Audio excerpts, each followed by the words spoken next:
You or your loved one is diagnosed with Alzheimer's. What can you expect? And how do you cope? We'll be right back. Welcome to The Better Part, a program by and for seniors and devoted to exploring the many facets of those better years of our lives. The name of our program is inspired by a quotation from Robert Browning. Grow old along with me, the best is yet to be, the last of life for which the first was made.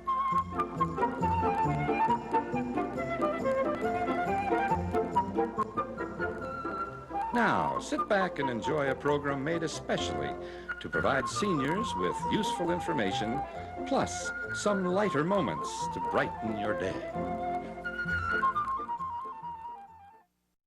Alzheimer's disease is the primary cause of dementia. It's 60% of the time the cause of dementia.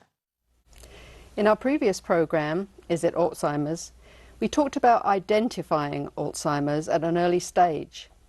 Hopefully, your forgetfulness is just forgetfulness. But what if the diagnosis is Alzheimer's? This program deals with what to expect and how to cope, and includes footage from a presentation done at the Cupertino Senior Center by Edie Yao. You can never tell someone has Alzheimer's until you have an in-depth conversation with them. So it's not as easy for caregivers to really recognize that this is a disease process. The person is not trying to trick me. Carter Wells, a member of the Better Part, died in 2003 of Alzheimer's. This program was inspired by his wife Marjorie and also by my dear aunt Ruby, who has recently been diagnosed with the disease. Back with us again is William Fisher, CEO of the Alzheimer's Association. Welcome back, Bill. Good to be here. What is the difference between Alzheimer's and dementia? That's a very common question that's often asked. And the difference is essentially, if you think about fruit, there are many different types of fruit. Dementia is like fruit. Alzheimer's is one kind of dementia, just like apple is one kind of fruit. So here's the big question. Is Alzheimer's reversible? Yeah, and the short answer to that is no. Alzheimer's is an insidious and subtle onset. You don't wake up one morning having forgotten all of your memories and your relationships. And families will typically say, if we ask, when did you first notice this? They will say, well, we got mom to the doctor last summer, but in hindsight, we were seeing problems 2-3 years prior to that, but we ignored them, we didn't address them.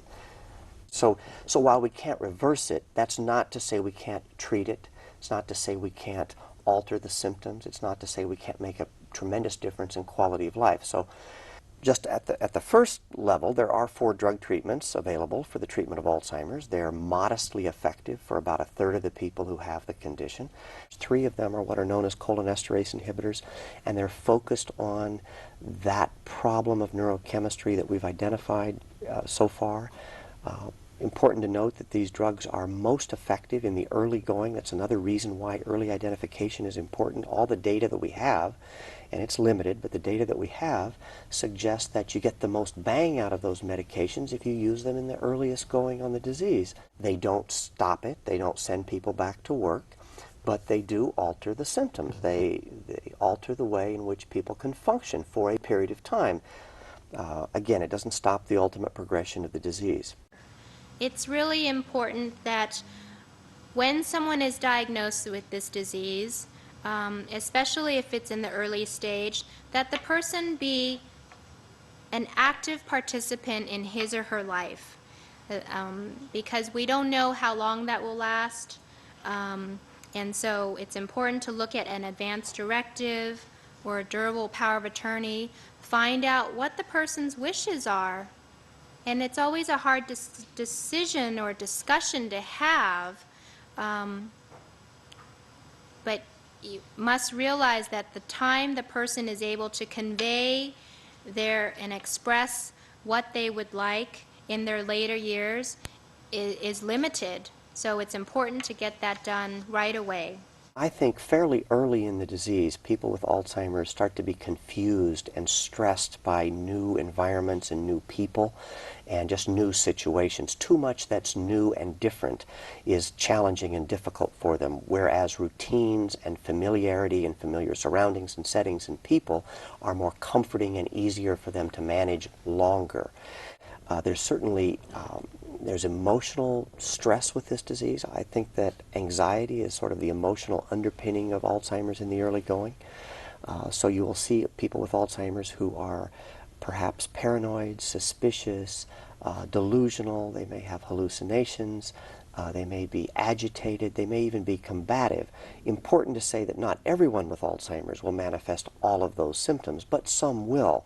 We hear those stories from families all the time, and it's part of what makes the condition challenging. There are lots of things we can do about that, by the way, to ameliorate those symptoms. And can I ask you why you're here today? Yeah, well, I've been diagnosed with the beginning stages of Alzheimer's, so I'd like to find out all that I could about. We all need to find out so that we can help as much as we can, everybody. Okay, well, that sounds good to me. Well, good luck. Well, thank you. Are most patients aware that they have Alzheimer's?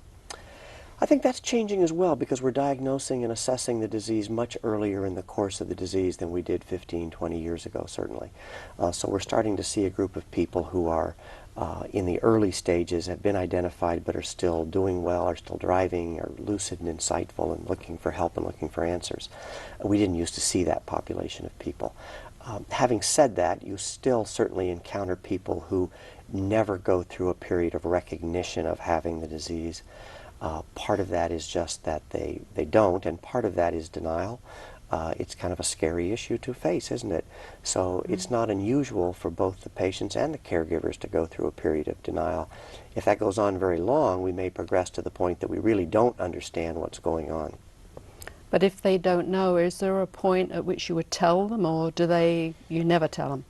Well, those are difficult and very personal answers, right? I mean, that's going to vary from family to family. I believe that it's a good idea to tell people. I would want to know. I think most of us, if we have an acute pain in our shoulder, and we go to the doctor, and the doctor says, well, I think I know what's wrong, but I don't think I want to tell you, that'd be very unsatisfying, wouldn't it? Right. And I think if we recognize that we're having problems, that we're forgetting things, that we're having difficulty performing familiar tasks, and we're concerned and anxious about it, sometimes it's actually a comfort to know that there's a reason why. So, if we don't know we have it, we can't do anything about access it. those medications. Yeah. What about depression? What part does that play? Depression's a complicating factor because depression in and of itself can mimic dementia, can mimic the early going of Alzheimer's disease. So maybe if the only problem is dementia, it might be confused with, is depression, it might be confused with dementia or Alzheimer's disease. But if treated, the confusion, the apathy will clear up. People with Alzheimer's can also have depression. And that can be a pretty rational thing, or it can be that they have clinical depression because they've had issues with depression before. So it's not a simple thing for the diagnostician to tease out, but it's not uncommon for one of the academic medical centers that deal with Alzheimer's, when they have assessed the person, to also treat depression, because depression can be what we call an excess disability. I have Alzheimer's, I have problems because of that, and now I'm depressed. Yeah. So on top of my Alzheimer's, I'm not doing as well. I have this excess problem. If we treat the depression, not going to stop the Alzheimer's or treat the Alzheimer's, Right, but it maybe helps us I'll handle function it. better. Yes. That's right. Yeah. Can anything be done to slow down the advancement or even stop the progression of the disease? We don't think at this point that there's certainly nothing that stops it, and we're clear about that. The medications that are out there right now, the 3 cholinesterase inhibitors and the 1 serotonin reuptake inhibitor, alter the symptoms. They keep us functioning better than we did. The analogy I use for families, it's as though you're running out of gas. You can't get more fuel in the tank, and you can't shut the engine off, but we can get a fuel additive in there so we can get better mileage out of what we have. And those things vary differently with different people. Some people get no benefit out of them. Some people have side effects that don't allow them to continue on the medications. But about a third of the people with Alzheimer's report, families at least, report that the individual with the disease benefited in some way by taking these meds. Right. At the presentation, a question that Edie was asked was, does Alzheimer's come on quickly or gradually? Gradually. What it comes on gradually, and I would say that it may go undetected until something catastrophic happens. So in that sense, someone may feel like, I just woke up and got it. I'll give you an example. For a woman called us, and she was concerned about her dad who had Alzheimer's. And she said, it seems like it happened so fast. He doesn't seem to recognize me. He's not able to function. Well, her mother had just passed away recently. So what's probably happening is that they were coping. She was compensating for him. If he was having trouble with, cutting up his food or getting dressed, she was probably just helping him, not thinking much of it. Or maybe she knew and didn't want to say. It's not until she was gone that he really could not function. Important thing for families to take away from this is that it's a progressive degenerative disease, and it's going to run again from 2 to 20 years. Average from onset of symptoms to death is about 7 years that a person will live with this disease, again on average. So you could divide this progression. I've seen it written up as 3 stages, as 5 stages, as 7 stages. And people will progress differently around different attributes. So for example, short-term memory is a common phenomenon. We're going to see that early on, and we're going to progress. Our short-term memory is going to decline over time. It's going to get worse. Speech, on the other hand, is one of the more variable issues. Some people will have tremendous difficulty with speech early on. Even when they remember things, they have a hard time getting it out. Other people will remember speech. Their speech will be pretty good for a long time, but the words will come out, the sentences, but they just don't make sense because they're not able to really construct in their brain logical sentence structures and thoughts. So that's hard. So you're going to see a variety. But in the early going, we're going to have problems with the higher order things. We're going to have problems with decision making, with judgment, with work. If an individual's still working, we're going to see problems there. The things that are that have the most pieces to them. Mm-hmm. I think it helps to think about Alzheimer's in terms of sequential thinking and acting. You get up in the morning, you remember where you are in the sequence of your life, whether you're retired yet, or you're going to school, or you're at work. And then you get up and you put your socks on before your shoes. And you do these things. You dress yourself, you feed yourself in a sequence, right?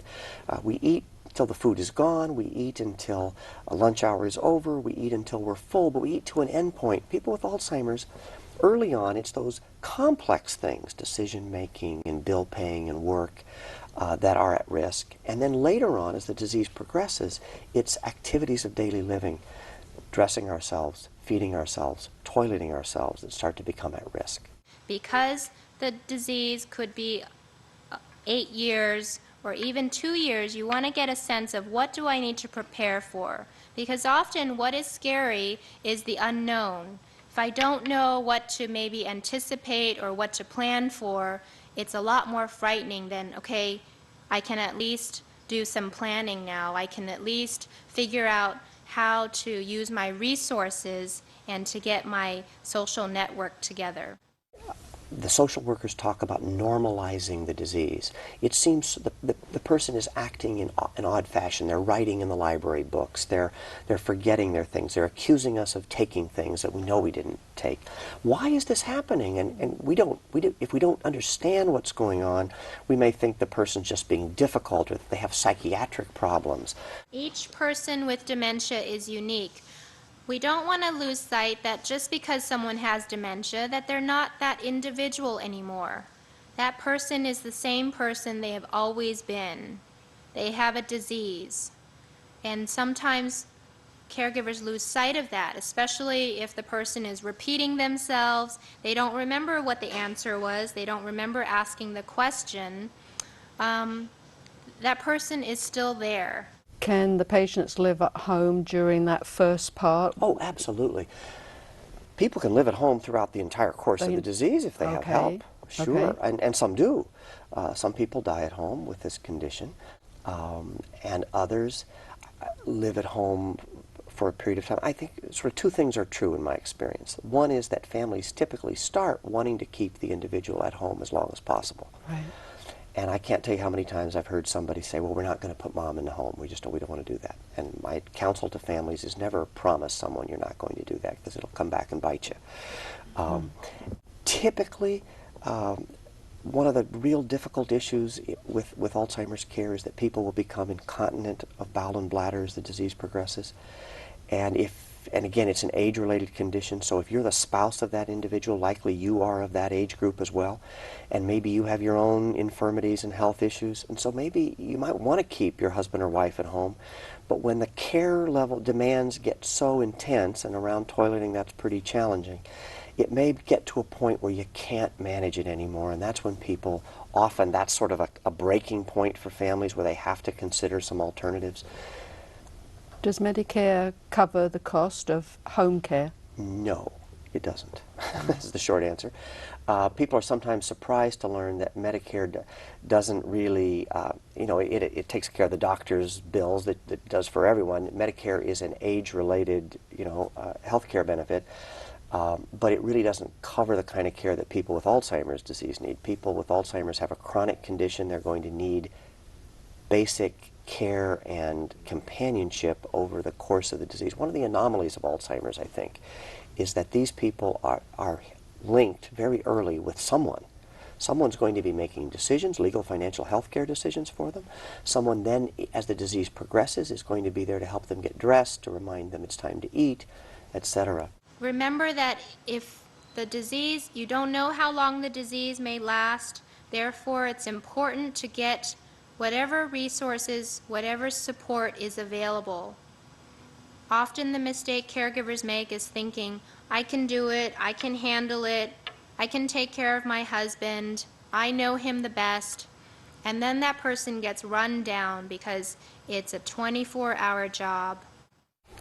If someone's living on their own that's got Alzheimer's, at what point are they no longer safe to be in the home on their own? Yeah, not a simple answer to that question, because it takes watching the individual, right? It takes, at what point are they at risk? Or at what point are they at risk of not feeding themselves adequately, and their hygiene is at risk, perhaps? When my grandmother had Alzheimer's, my mother was 10 minutes away. She would call and say, Mom, have you had breakfast? But then my grandmother would say yes. But when we went to visit, there was mold in the coffee grounds. There was, the milk had congealed. I mean, she was not, in fact, feeding herself well, even though she wasn't intending to lie to anybody, by the way. She probably really just thought she had. Exactly, and sometimes for people with this kind of memory loss, thinking about it is as good as doing it, right? I say it, and it's sort of checked off, and I forget about it. I don't actually execute the task. Are they at risk of setting the house on fire? Leaving burners on? Are they at risk of wandering away and getting lost? And are they at risk of being taken advantage of fiscally? That's an issue as well for people with Alzheimer's disease. What's the third stage, if I can make it in 3 stages? Sure. Towards the end of the condition, people will become non-ambulatory. They'll have difficulty with walking, with falling. They're not going to be able to feed themselves anymore. They're going to be incontinent of bowel and bladder. Those, again, are very difficult issues for families to manage. And barring other issues, Alzheimer's disease is a terminal illness. And at the very end going, people will not infrequently lose the capacity to swallow. That can result in choking on food, it can result on pneumonia, or it can result in a very difficult decision on the part of family as to whether or not to tube feed this individual. So we're very big believers in you and I, as we're well and healthy and have our wits about us, sitting here today, to complete the durable power of attorney for health care, which allows us to indicate what we want done in the event that we're unable to make these decisions for ourselves. So at what point should we get a power of attorney? Oh, early on. Durable power of attorney is only an option when the individual can give informed consent, and that's only in the early going. So we're big believers in that. Durable power of attorney and durable power of attorney for healthcare is a different thing. We mentioned durable power of attorney for healthcare. That you and I can do, right now, and everyone should. Not everyone should have a durable power of attorney for legal issues, because that does in fact give someone the ability to manipulate our finances. So you and I don't want to give that right up right now. But if we know we have cognitive problems that are going to progress and decline, that's the time to do it, when that window is there and we can still say, yes, I want, and I can make a decision about who I want to manage my facility or my resources. Yeah. Edie mentioned the Safe Return program. How successful is that program? It's very successful if you're found. The Safe Return program is the bracelet registry for people who are at risk of wandering. Data tells us about 60% of people with Alzheimer's are at risk of wandering away at some time during the disease. They may wake up at 2 in the morning and think they have to get dressed and go to work because they forget that they've retired 10 years ago.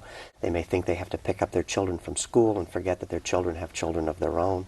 There are all kinds of agendas that they may have that seem sensible to them as to why they need to get out of the house and go. And even if they have lousy short-term memory, they remember what doors are for. Doors can cue exit, right? I see the door, I open it, I go. And they physically may be quite sound and can walk long distances. And so this happens not infrequently. And remember, it is the disease at work. The person may not recognize that that's the front door. They may think they're going to the bathroom and walk out and just keep on walking. They may get in the car and drive somewhere and get lost. Again, these things happen. Safe Return, if the person is encountered, it says memory loss. It has an 800 number that's available 24/7, and so people can be returned to their loved ones. The challenge always is that period between the time the person is reported lost and the time they're found.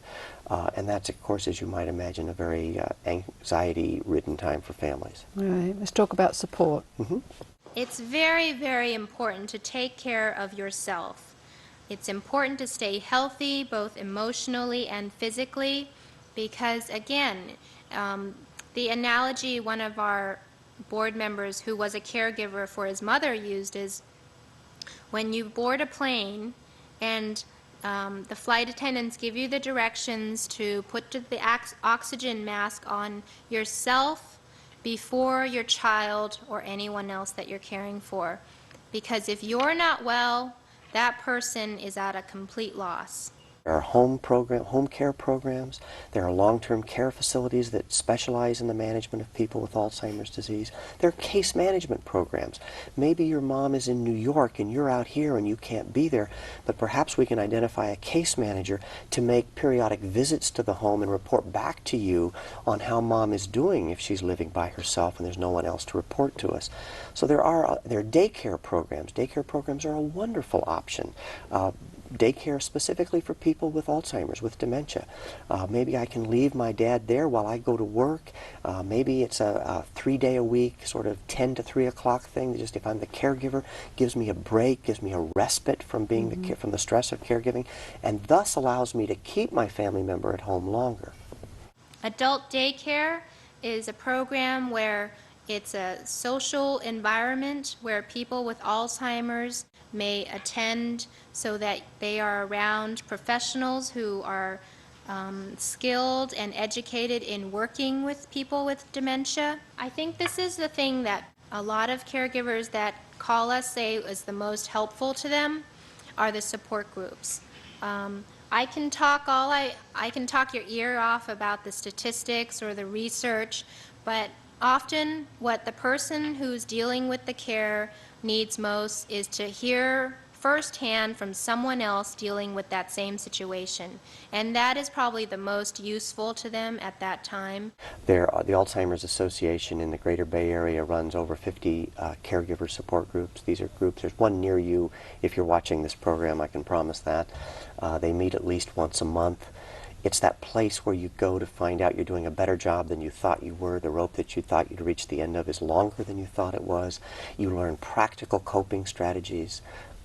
It's just very helpful to families to realize they're not in this alone. Lots of other people are going through this same journey.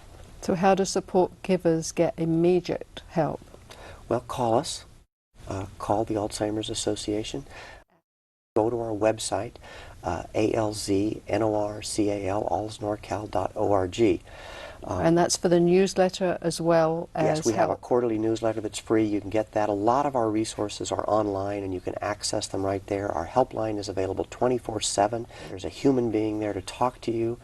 I talked to a gentleman the other day, said he'd called the helpline at 2 in the morning twice while he was taking care of his wife, and just thanked us for the help that he got at that time of day. It can be challenging, there's no question about it, and we encourage people to reach out for help. Yeah. Well, this is all great information, and we come to the end of the program, but I want to thank you for coming back, doing both programs with me. Thank you so much. Happy to be here. And that's all from me, except to say to my aunt, Ruby June Ives, I hope that you will always remember that I love you. Alzheimer's Association is here to share with you the research that is out there, what can we do about this disease, and also to just end the disease altogether. We want to find a cure, and the way we're going to do that is as the new research comes out, as new tests come out, new drugs are developed, we then have to ask, how much is this drug? How much are the tests? How can we get people to have access to it? So it's very exciting when they develop it, and then we have to get people rallied up behind us and go to Congress and say, you know, this is proving to show that you can actually diagnose Alzheimer's, but we need to make sure that people have access to it. And this is why advocacy and public policy is equally important as research. So they do go hand in hand. This program is the second of 2 programs on this subject. Copies of Is It Alzheimer's and Diagnosis Alzheimer's are available on VHS or DVD, as are all our programs. For information, you can contact us through the Cupertino Senior Center at 408-777-3150 or through our website, www.thebetterpart.com. Thank you for watching.